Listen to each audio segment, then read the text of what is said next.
Hello again, this is Captain John with another one of my video tips of the week. In today's video tip, I'm going to show you how to use a tabulated depth table to find the soundings inside a channel where depths are not shown. Here on this chart of Point Judith in New England, notice that the soundings within the channel limits, indicated by the dashed lines, are not shown because of the narrowness of the channel. The cartographers have added a reference, see Tabulation. This will give us more information about the depths inside the dredged channels in Point Judith. We scan the body of the chart and find a table that shows the controlling depth of the dredged channels in Point Judith and vicinity in feet at mean low water. Let's use this table to find out if we have enough water to sail through these channels.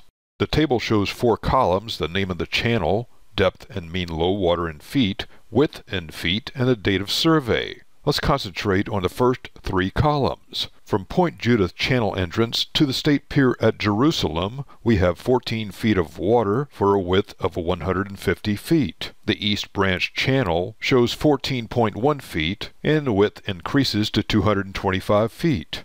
The next dredged channel to the north runs from channel buoy 12 to buoy 20. The depths drop to 5.5 feet for a width of 100 feet. If we continue to the north, we find another dredged channel that leads to a turning basin. The entrance depth will be 5.4 feet for a width of 100 feet, and the turning basin will have a depth of 5.6 feet and a width of 400 feet.